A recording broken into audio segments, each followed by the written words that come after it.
Judge rebukes Trump officials for saying Mangione is a killer. This article is by Benjamin Weiser and Harubi Miko, and read by an automated voice. A federal judge on Wednesday demanded that the Trump Justice Department explain why senior officials made comments that called Luigi Mangione guilty of killing a health insurance executive in Manhattan, despite her order to keep quiet. The comments began last week after President Trump said on Fox News that Mr. Mangione shot someone in the back as clear as you're looking at me, and were amplified by Justice Department and White House officials on social media and elsewhere. On Monday, the White House press secretary Caroline Leavitt referred to Mr. Mangione at a news conference as a left-wing assassin. And on Tuesday night, Stephen Miller, a White House deputy chief of staff, told Fox News that the executive was brutally gunned down by a so-called anti-fascist and was celebrated by communist revolutionaries. The comments, made less than 2 weeks after the September 10th assassination of Charlie Kirk, a right-wing activist, violated an order in April by the judge in Mr. Mangione's case that explicitly warned Justice Department officials to refrain from speaking publicly about the case in order to ensure a fair trial.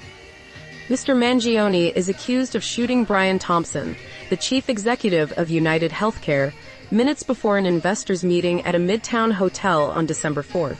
He was captured in possession of a manifesto decrying America's system of for-profit healthcare and a parasitic insurance industry.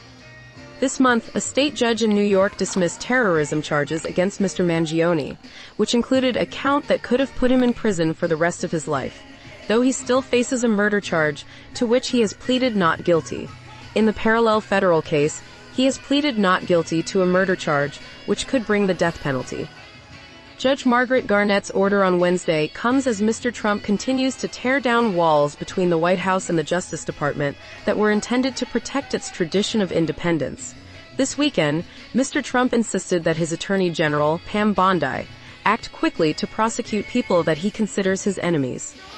The judge's order shows how the president's statements can swiftly affect active prosecutions and the administration of justice.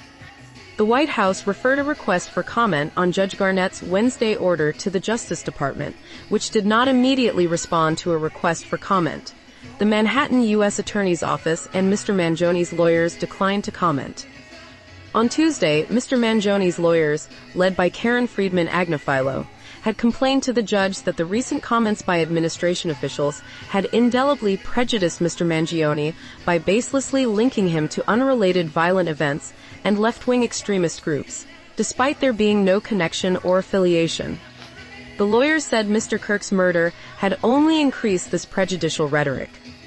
The attempts to connect Mr. Mangione with these incidents and paint him as a left-wing violent extremist are false, prejudicial, and part of a greater political narrative that has no place in any criminal case, especially one where the death penalty is at stake, the lawyers wrote.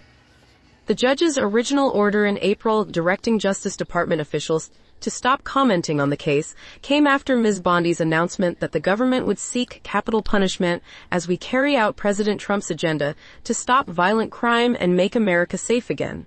On Fox News Sunday, Ms. Bondi again discussed the decision. The president's directive was very clear. We are to seek the death penalty when possible, she said. Later that month, Judge Garnett made it clear that she wanted to depoliticize the atmosphere surrounding the case. The judge directed prosecutors to convey her warning against public commentary to Jay Clayton, the Manhattan U.S. attorney, whose office is handling the prosecution, and that he pass the message to Ms. Bondi and any of her subordinates at Main Justice. In her order on Wednesday, Judge Garnett wrote that Mr. Mangione's lawyers had cited statements by two high-ranking Justice Department officials that appeared to violate her April order, and a court rule barring lawyers from making comments that could interfere with a fair trial or otherwise prejudice the due administration of justice. Judge Garnett directed the government to submit a sworn declaration from either a top official in either the Manhattan U.S. Attorney's Office or the Justice Department in Washington, explaining how these violations occurred and what steps were being taken to ensure none occur in the future.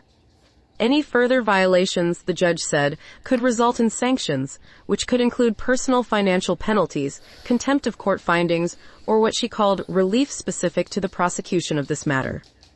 The judge did not elaborate, But Mr. Mangione's lawyers have asked in court papers seeking dismissal of the indictment that the government be precluded from seeking the death penalty.